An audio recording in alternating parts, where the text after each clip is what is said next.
Hello everyone, welcome to my channel. I am Neha Narang. तो आइए आज की क्लास स्टार्ट करते हैं। आज की क्लास में हम NT-UGC नेट म्यूज़िक वोकल इसकी यूनिट फर्स्ट, जिसमें आपकी डेफिनेशंस हैं, इसका लेक्चर 5 जो है हम करने जा रहे हैं। इससे पहले जो 4 लेक्चर हैं वो आपको उसका लिंक जो है आपको डिस्क्रिप्शन बॉक्स में मिल जाएगा। अदरवाइज़ आप जो प्लेलिस्ट में जाकर भी देख सकते हैं। NT-UGC नेट और यूनिट फर्स्ट, आपको वहाँ पे सारे लेक्चर जो है मिल जाएंगे। तो आइए अपना लेक्चर स्टार्ट करते हैं। इससे पहले अगर आपने मेरे चैनल को सब्सक्राइब नहीं किया है तो चैनल को ज़रूर सब्सक्राइब करें। तो आइए बात करते हैं फर्स्ट यूनिट की, जिसमें आपकी डेफिनेशंस हैं। आगे कंटिन्यू करते हैं हम डेफिनेशन। अल्पतव, बहुतव, ग्रह, अंश, न्यास, अपन्यास, आविर्भाव, तिरोभाव, गीत, गांधर्व गान, इन सभी के बारे में जो हम डिटेल से आज स्टडी करने वाले हैं कि इनकी डेफिनेशंस क्या है, ये क्या है। ठीक है, तो सबसे पहले हम बात करते हैं अल्पतव और बहुतव की। अल्पतव क्या होता है? कम। बहुतव क्या होता है? ज़्यादा। तो जिस स्वर का राग में सबसे कम प्रयोग किया जाता है वो अल्पतव कहलाता है, और जिस स्वर का राग में सबसे ज़्यादा प्रयोग किया जाता है वो बहुतव कहलाता है। तो रागों में अल्पतव और बहुतव एक महत्वपूर्ण भूमिका निभाते हैं। अल्पतव का शाब्दिक अर्थ है कमी के साथ, तथा बहुतव का शाब्दिक अर्थ है बहुतायत में, यानी कि ज़्यादा में। अर्थात जब किसी स्वर का राग में अल्प प्रयोग होता है तो उस स्वर का स्थान जो है अल्पतव में माना जाता है। मान लो किसी स्वर का राग में कम प्रयोग हो रहा है तो उस स्वर का स्थान जो है अल्पतव में माना जाएगा। अब बात करते हैं इसके विपरीत, जब किसी स्वर का अधिक प्रयोग होता है तो उस स्वर का स्थान जो है बहुतव में माना जाएगा। किसी स्वर का अधिक प्रयोग किया जा रहा है राग में तो वो बहुतव माना जाएगा। अब जो है अल्पतव का प्रयोग और बहुतव का जो प्रयोग है वो दो तरीके से किया जाता है। तो इसका प्रयोग जो है दो प्रकार से किया जाता है, लंघन द्वारा अल्पतव और अनाभ्यास द्वारा अल्पतव। सबसे पहले मैं लंघन बता दूं आपको शब्द, जब हम किसी चीज़ को लांघ जाते हैं, किसी चीज़ को हम छोड़ देते हैं। अनाभ्यास, सबसे पहले बात करेंगे अभ्यास की। जब हम किसी स्वर को बार बार गाते हैं तो उस स्वर का क्या करते हैं? हम अभ्यास करते हैं। अनाभ्यास मतलब किसी स्वर को हम कम गा करके, यानी कि अनाभ्यास। ठीक है, अभ्यास जिस स्वर का हम बार बार प्रयोग करेंगे, और अनाभ्यास में क्या होगा? उस स्वर का कम प्रयोग किया जाएगा, अभ्यास बार बार नहीं किया जाएगा। तो बात करते हैं फर्स्ट पॉइंट की, लंघन द्वारा अल्पतव कैसे दिखाया जाता है। तो लंघन द्वारा अल्पतव दिखाते समय आरोह या अवरोह में कोई स्वर छोड़ दिया जाता है या लांघ दिया जाता है। तो जैसे शुद्ध कल्याण में निषाद का अल्पतव है। शुद्ध कल्याण में निषाद का अल्पतव कैसे है बता देती हूँ मैं आपको। शुद्ध कल्याण जो है इसमें आरोह में जो है नी का प्रयोग नहीं किया जाता, और अवरोह में जो है सभी स्वरों का प्रयोग किया जाता है। मतलब अवरोह में आपका नी स्वर प्रयोग किया जाएगा, लेकिन अवरोह में जो नी का प्रयोग है वो कम किया जाएगा। अल्पतव, इसे ही अवरोह में जो नी का कम प्रयोग हो रहा है इसे ही अल्पतव माना जाएगा। ठीक है, क्योंकि आरोह में इसे लांघ जाते हैं। शुद्ध कल्याण में आरोह में नी का प्रयोग नहीं हो रहा है, अर्थात नहीं लगाते। अब बात करते हैं राग असावरी की। जैसा कि आपको पता है कि असावरी थाट से उत्पन्न राग है और इसमें गाधा निस्वर जो है कोमल लगते हैं। तो राग असावरी में क्या होता है? राग असावरी में भी इस दृष्टि से कोमल निषाद का अल्पतव कहा जाएगा। तो सबसे पहले मैंने आपको बताया कि असावरी में गाधा निस्वर जो है कोमल लगते हैं। आरोह में क्या होता है? ग और नी स्वर जो है वर्जित रहते हैं, इन स्वरों का प्रयोग नहीं किया जाता। और बात की जाए तो अवरोह में सातों के सातों स्वर का प्रयोग जो है किया जाता है। अगर हम बात करें नी स्वर की, तो जैसे कि हमने आरोह में नी स्वर को छोड़ दिया, लेकिन अवरोह में जो हमने नी स्वर का प्रयोग किया वो कम किया, तो वो क्या बन गया आपका? अवरोह में जो नी का प्रयोग किया गया, अवरोह का वो अल्पतव बन गया नी स्वर जो है। ठीक है, दोबारा बात करते हैं असावरी की। राग असावरी में भी इस दृष्टि से कोमल निषाद का अल्पतव कहा जाएगा, क्योंकि आरोह में तो हमने निषाद स्वर को छोड़ दिया, परंतु यदि आरोह में कोई स्वर लंघन द्वारा छोड़ दिया जाता है, आरोह में कोई स्वर हम छोड़ देते हैं, लंघन कर देते हैं, और अवरोह में उसी स्वर का महत्व है। मान लो किसी स्वर का जो है ज़्यादा प्रयोग किया जाता है, अवरोह में हो, लेकिन वो स्वर एक बार मैं दोबारा इस लाइन को बता दूं कि आरोह में कोई स्वर अगर हम छोड़ रहे हैं, ठीक है, लंघन द्वारा उसको छोड़ दिया, लेकिन अवरोह में उस स्वर का महत्व है, उस स्वर को प्रयोग किया जाता है, तो उस स्वर को उस राग का अल्पतव नहीं माना जाएगा। इस दशा में उस स्वर का अल्पतव केवल अवरोह का ही कहा जाएगा। अवरोह का कैसे? मान लो हमने कोई स्वर जो है आरोह करते समय छोड़ दिया, ठीक है, अवरोह में उसका जो महत्व है, तो उस केस में क्या होगा? आपका अल्पतव नहीं माना जाएगा, सिर्फ अवरोह में ही जो है आपका अल्पतव माना जाएगा। वर्जित स्वर को अल्पतम नहीं माना जाता है। एक बात ध्यान रखना कि कोई स्वर जो है राग में लग ही नहीं रहा है तो उसका मतलब अल्पतम नहीं माना जाएगा उसको, क्योंकि उस स्वर का उस राग में कोई अस्तित्व ही नहीं होता। कोई स्वर है, मान लो किसी राग में ग स्वर वर्जित है, आरोह में भी वर्जित है और अवरोह में भी वर्जित है, और वो है तो वर्जित लेकिन हम कह दें कि इसका कम प्रयोग किया जा रहा है, अल्पतम है, तो बात गलत होगी। आरोह में उस स्वर का प्रयोग नहीं हो रहा, अवरोह में उसका प्रयोग हो रहा है, तो इसका मतलब ये है कि वो उस राग का अल्पतम स्वर है। ठीक है, बात करते हैं अनाभ्यास द्वारा अल्पतम। अनाभ्यास द्वारा अल्पतम की स्थिति में किसी स्वर का कम से कम प्रयोग हो तथा उस पर बार बार अभ्यास न किया जाए। लंघन द्वारा अल्पतम में क्या था, उस स्वर का भी कम प्रयोग किया जा रहा था, लेकिन उस स्वर को जब हम लांघ जाते हैं और अवरोह में उस स्वर का प्रयोग हो, अपोजिट भी हो सकता है, तो वो हमारा क्या था, लंघन द्वारा अल्पतम। अब क्या है, अनाभ्यास द्वारा अल्पतम, मतलब जिस स्वर का अभ्यास कम किया जाए, उस स्वर को कम गाया जाए। ठीक है, दोबारा देखते हैं। अनाभ्यास द्वारा अल्पतम की स्थिति में किसी स्वर का कम से कम प्रयोग हो तथा उस पर बार बार अभ्यास न किया जाए, अर्थात इस स्वर पर न तो अधिक बार जाया जाए और न ही उस पर अधिक देर तक रुका जाए। जैसे राग हमीर में शुद्ध निषाद का अल्पतम है। राग जो आपका हमीर है, कल्याण थाट से उत्पन्न राग है, और राग हमीर की एक खास बात है कि ये संपूर्ण जाति का राग है। इसके आरोह में भी सभी स्वर लग रहे हैं और अवरोह में भी सभी स्वर लग रहे हैं। ऐसा नहीं है कि जो जाति एक स्वर वर्जित है या दो स्वर वर्जित है। हमीर जो है संपूर्ण जाति का आपका राग है, लेकिन इसमें क्या होता है कि शुद्ध निषाद का अल्पतम है, शुद्ध नी का जो है कम प्रयोग किया जाता है। उस पर अधिक देर ना तो रुका जाता है और न ही उससे बार बार लगा सकते हैं। क्यों नहीं लगा सकते? सबसे पहली बात तो राग हमीर की ये है कि इसका वादी स्वर है ध और संवादी है ग, तो नेचुरल सी बात है, हम वादी संवादी स्वरों पर ज़्यादा ठहराव करते हैं, वादी संवादी स्वरों का जो है अधिक से अधिक प्रयोग किया जाता है। तो इसमें क्या आपका नी स्वर जो है कम प्रयोग किया जा रहा है। ठीक है, तो इसी प्रकार अगर हम राग भीमप्लासी की बात करते हैं, अब धैवत और ऋषभ का अनाभ्यास द्वारा अल्पतम का एक उदाहरण है। राग भीमप्लासी काफी थाट से उत्पन्न राग है, लेकिन इसमें खास बात यह है कि इसके आरोह में रे और धा स्वर जो है वर्जित है, लेकिन अवरोह में जो है सातों स्वर का प्रयोग किया जाता है, यानी कि इसकी जाति बनी ओढ़व संपूर्ण। रे और धा आरोह में नहीं लग रहे, लेकिन अवरोह में जो है रेधा का प्रयोग किया जा रहा है, लेकिन इसका प्रयोग ज़्यादा बार नहीं किया जाएगा, ज़्यादा अभ्यास इन स्वरों का नहीं किया जाएगा, या ये भी कह सकते हैं इन स्वरों पे ज़्यादा जो है नहीं ठहरा जाएगा। और राग भीमप्लासी में जो आपके वादी संवादी स्वर हैं माँ और सा, तो माँ और सा पर जो है ज़्यादा ठहरा जाएगा।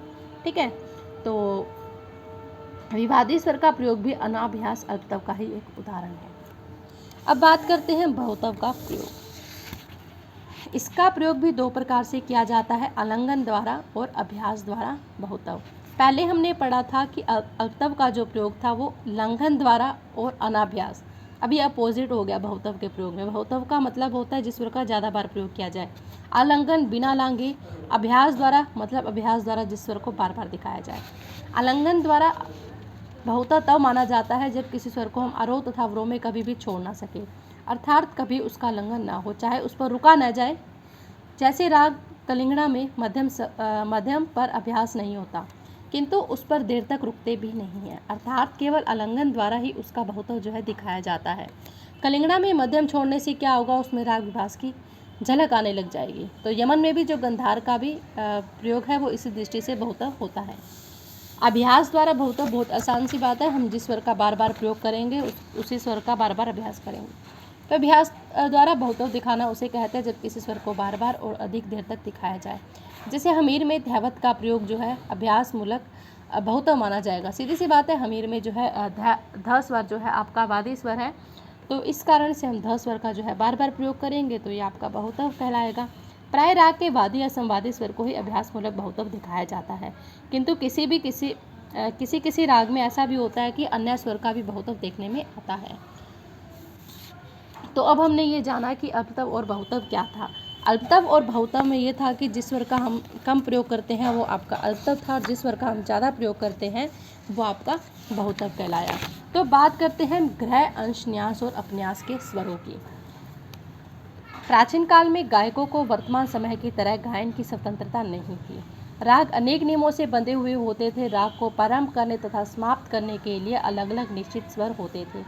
जैसे ग्रह, अंश, न्यास, इन सब के बारे में जैसा कि हम पढ़ने वाले हैं। सबसे पहले हम बात करते हैं कि ग्रह स्वर क्या है। तो प्राचीन काल में जिस स्वर से भी आपका राग प्रारंभ होता था यानी कि शुरू होता था उसे हम ग्रह स्वर कहते थे। ग्रह स्वर जो है प्रत्येक राग के लिए निश्चित होता था।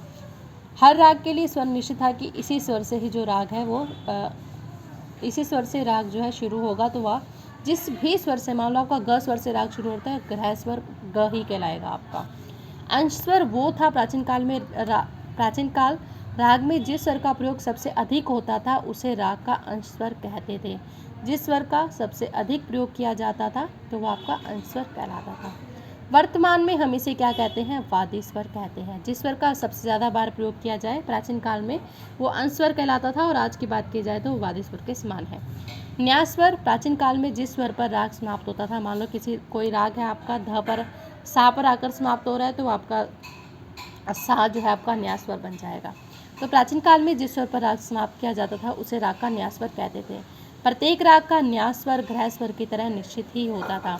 अब आपको समझ में आया कि ग्रह स्वर जो है निश्चित होता था, अंश स्वर भी निश्चित होता था, और न्यास स्वर भी जो है निश्चित ही होता था। वर्तमान समय में न्यास स्वर का जो आशय है वो बदल चुका है। जैसे कि आपको पता है, राग प्रस्तुत करते समय जिन मुख्य स्वरों पर रुका जाता है जिससे राग की शोभा बढ़े, राग का स्वरूप स्पष्ट हो, न्यास स्वर कहलाता है। अलग अलग रागों के लिए न्यास स्वर अलग अलग होते हैं। जैसे राग मालकोस का न्यास स्वर मध्यम व षड्ज है। ठीक है, अब बात करते हैं अपन्यास की। मेन बात है यहाँ पे समझने की, तो आप ध्यान से समझिएगा। प्राचीन काल में गीत के भाग होते थे, उपभाग होते थे, तो उनके अंतिम स्वरों को जो है अपन्यास कहा जाता था। इनके दो प्रकार माने गए, पहला संन्यास एवं दूसरा विन्यास। गीत के प्रथम खंड के विभिन्न उपखंड जिन स्वरों पर समाप्त होते थे वे आपके संन्यास स्वर कहलाते थे। गीत के प्रत्येक खंड के पहले भाग के अंतिम स्वर को जो है विन्यास स्वर कहेंगे। ये तीनों ही प्राचीन संगीत में प्रयोग होते थे। इनमें से किसी को भी आधुनिक संगीत में प्रयोग नहीं करते थे। अब मैं आपको टेबल के थ्रू एक बार समझाती हूँ कि आपका क्या था ग्रह, अंश, न्यास, अपन्यास। एक बार आप ध्यान से देखिए। मान लो कोई गाना है, कोई गीत है, उसकी आपकी 8 पंक्तियाँ हैं, 8 लाइनें हैं। ठीक है, तो देखो कोई भी राग जब शुरू होता था तो हमने कहा था कि कोई भी राग जिस भी स्वर से शुरू होगा वो आपका क्या स्वर कहलाता था? ग्रह स्वर। ठीक है, तो जिस भी स्वर से कोई भी गाना, कोई भी राग स्टार्ट हो रहा था तो आपका कौन सा स्वर था? ग्रह स्वर। जिस भी स्वर पर जो आपका राग समाप्त होता था वो आपका क्या कहलाता था? न्यास का स्वर, न्यास स्वर। अब बात आती है अपन्यास की। अपन्यास वो पार्ट होता था जिसे आपके इसमें 8 पंक्तियां हैं, तो 8 का जो आधा है आपका 4 होगा। 4 पंक्तियां जो है आप ये कह सकते हो कि स्थाई में थी या गीत के प्रथम भाग में थी। गीत का प्रथम खंड था ये। ठीक है, गीत का प्रथम खंड की जो लास्ट लाइन होगी वो आपकी क्या कहलाते थे? अपन्यास। या फिर आप इसको, अगर आपको नहीं समझ में आ रहा है गीत का प्रथम खंड, तो आप इसको एग्जाम्पल स्थाई से भी ले सकते हैं। मान लो किसी गाने की स्थाई है और उसकी जो अंतिम लाइन है, अंतिम लाइन का जो अंतिम स्वर होगा वो आपका क्या कहलाएगा? अपन्यास स्वर। ठीक है, अब बात करते हैं हम विन्यास स्वर के। सबसे पहले हर गाने की लाइन में आपको पता है कि लास्ट स्वर होगा। ठीक है, तो वो आपका क्या कहलाता था? विन्यास स्वर। गीत के प्रथम, आप ये डेफिनेशन दोबारा देखिए। गीत के प्रथम खंड के पहले भाग के अंतिम स्वर को, गीत का प्रथम खंड है ये, पहला ही भाग है गीत का, और इसके अंतिम स्वर, इसका अंतिम स्वर क्या कहलाएगा? आपका विन्यास का स्वर। ठीक है, अब आपका रह गया संन्यास। संन्यास क्या होता है? अपन्यास है। ठीक है, मान लो आपने देखा कि इसमें आपकी 4 लाइनें हैं, तो 4 का आधा कितना होता है? 2। ठीक है, तो आपका दूसरी लाइन पे जो है ये संन्यास का स्वर होगा, मतलब दूसरी लाइन का लास्ट स्वर जो होगा वो संन्यास कहलाएगा। अब ये जितने भी आप देख रहे हो, ये जो बच गए, ये आपके सारे विन्यास के स्वर थे। ठीक है, इसमें क्या था कि जब भी लाइन समाप्त होगी उसका लास्ट वाला स्वर क्या कहलाता है? विन्यास। ठीक है, और संन्यास वो स्वर होता है जो स्थाई में, एक बार देखिए अब दोबारा से, ये तो था आपका 8 पंक्तियों का। अब दोबारा देखते हैं, मान लो किसी भी मतलब राग में 6 पंक्तियां हैं आपकी।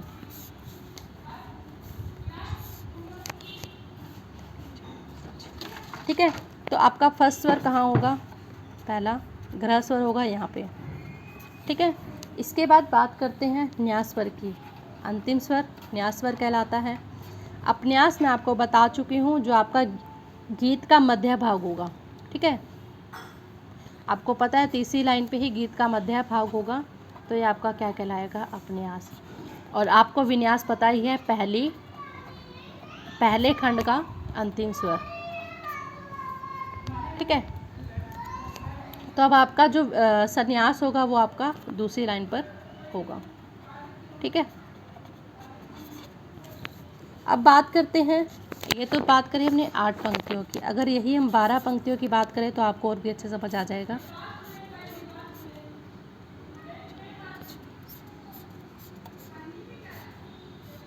देखो, पहले पे आपका क्या होता है? ग्रह स्वर। पहली लाइन पे जब आपका राग स्टार्ट होता है पहला, तो अंत में आपका न्यास स्वर होता है सबसे, जब गीत की समाप्ति होती है। और गीत के मध्य में जो है आपका अपन्यास रहता है। तो छठी लाइन पर आपका कौन सा स्वर रहेगा? अपन्यास। तो आपकी स्थाई में कितनी पंक्तियां हैं? 6, तो 6 का आधा 3। तीसरे पर आपका क्या होगा? सॉरी, ये आपका कौन सा स्वर होगा? संन्यास स्वर। और गीत के पहले खंड की पहली लाइन आपकी क्या कहलाती है? विन्यास स्वर। अब आपको अच्छे से समझ आ गया होगा कि संन्यास, विन्यास, अपन्यास और ग्रह स्वर, न्यास स्वर ये क्या थे। ठीक है, तो अब बात करते हैं हम आविर्भाव और तिरोभाव की। आविर्भाव, जब किसी राग का विस्तार करते समय हम मूल राग के स्वरूप को थोड़ा सा छिपा दें और उसके संप्राकृतिक राग की छाया लाने से राग की कर्णप्रियता जो है बढ़ जाती है। जब हम किसी राग का विस्तार कर रहे हैं, कि स्वरों को प्रयोग कर रहे हैं, तो उस राग का अगर हम स्वरूप थोड़ा सा छिपा दें और उसका संप्राकृतिक राग, हर राग का आपको पता है कि संप्राकृतिक राग होता है। संप्राकृतिक राग होता है जो मिलता जुलता उससे राग होता है, तो उसकी छाया उस राग में ले आए जो राग हम गा रहे हैं, तो उसे संगीत में क्या कहा जाता है? तिरोभाव कहा जाता है। ध्यान रखना थोड़ा सा। तिरोभाव के बाद क्या होता है? जब पुनः ही मूल राग में आ जाते हैं, तिरोभाव कर रहे हैं जिस भी राग का, और वापस हम अपने उसी राग में आ जाए, जिस राग को हम गा रहे थे मूल राग में वापस आ जाए, तो सेम ये प्रक्रिया आविर्भाव कहलाती है।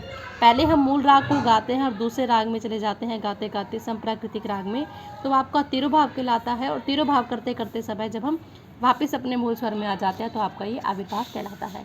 जब मूल राग का स्वरूप ठीक प्रकार से स्थापित हो जाए तभी तिरोभाव दिखाना चाहिए, अन्यथा श्रोताओं के समक्ष असमंजस की स्थिति हो जाएगी कि तिरोभाव को कम से कम समय के लिए दिखाना चाहिए, अन्यथा मूल राग के स्वरूप को क्षति पहुंचेगी। चूँकि संगीत का मुख्य उद्देश्य आनंद और मधुरता है, इसलिए तिरोभाव तभी करना चाहिए जब आनंद और मधुरता में वृद्धि हो। कलाकार को अपना कौशल मात्र दिखाने के लिए तिरोभाव जो है नहीं करना चाहिए। उदाहरण के लिए, यदि कलाकार राग बसंत की प्रस्तुति दे रहा है और बसंत गाते गाते वह निषाद पर न्यास करे, उस पर ठहरने लगे, तो राग परज की छाया आ जाएगी, तो उसे क्या कहा जाएगा? तिरोभाव कहा जाएगा। और पुनः बसंत के स्वरों में गाने लगे तो उसे क्या कहेंगे हम? आविर्भाव। अब बात करते हैं हम गीत, गांधर्व और गान की। गीत स्वरों का वह समूह जिससे मन का रंजन हो गीत कहलाता है। गीत वो होता है जो एक मनोरंजन की दृष्टि से बनाए जाते हैं। दूसरे शब्दों में हम कह सकते हैं कि ईश्वर की उपासना या भगवान की लीला संबंधी पदों को छोड़कर जो साहित्यिक रचना है या गीत किसी ताल में बांधकर गाए जाते हैं, गीत कहलाते हैं। इन्हें भाव संगीत भी कहा जाता है। इनमें राग की शुद्धता पर जो है विशेष ध्यान नहीं दिया जाता। इन गीतों में श्रृंगार और कर्मरस अधिक पाया जाता है। इन गीतों में किसी प्रकार का स्वर विस्तार या तानों का प्रयोग नहीं किया जाता। इनका मुख्य उद्देश्य है सिर्फ मनोरंजन। यह अधिकतर दादरा, कहरवा, रूपक आदि तालों में गाए जाते हैं। बात करते हैं गंधर्व की। जो संगीत स्वर्गलोक के गंधर्वों द्वारा गाया जाता था, वह आपका जिसका उद्देश्य मोक्ष प्राप्ति है, उस वेदों के अपौरुषेय व अनादि संगीत को जो है गंधर्व कहा गया। देखो, एक हमारा क्या नाम है? मार्गी संगीत है। मार्गी संगीत भी सेम यही ही है, जिसका प्रयोग जो है देवी देवताओं ने किया, गंधर्व के द्वारा जो है उस संगीत का प्रयोग किया गया। ठीक है। गान, जो संगीत वाग्यकारों ने अर्थात संगीत के पंडितों ने अपने बुद्धि कौशल से उत्पन्न किया तथा जिसे लक्षणबद्ध करके देशी रागों में जिसका उपयोग कर लोक रंजन के लिए नियमित प्रचलित किया वह गान है। गान को भी क्या नाम है, देशी संगीत की जो संज्ञा है वो दी गई। गंधर्व संगीत वास्तव में वो था, गंधर्व और गान दोनों की ही बात कर रही हूँ मैं। ये वास्तव में गीत के पार्ट थे दो, ठीक है, गीत के दो भाग थे, गंधर्व और गान, ठीक है। गंधर्व संगीत जो है मार्गी संगीत के समान है। कैसे? क्योंकि मार्गी संगीत का जो प्रयोग है वो गंधर्वों के द्वारा किया जाता था, और गान जो है इसको जो है देशी संगीत के अंतर्गत रखा गया। देशी संगीत में इसका जो है प्रयोग किया गया। गान आपके दो प्रकार के थे, निबद्ध गान, अनिबद्ध गान। तो इस तरीके से जो गान को संज्ञा दी गई वो देशी संगीत की दी गई। देशी संगीत में क्या था, सिर्फ मनोरंजन के लिए जो आपका संगीत होता था, इसमें ज़्यादा जो है नियम नहीं थे। गंधर्व संगीत यानी कि मार्गी संगीत, इसमें जो है कठिन जो है नियम बनाए गए थे। Thank you. आपको मेरा वीडियो कैसा लगा कमेंट करके ज़रूर बताएं। अगेन, आपने मेरे चैनल को सब्सक्राइब नहीं किया है तो चैनल को ज़रूर सब्सक्राइब करें। Thank you.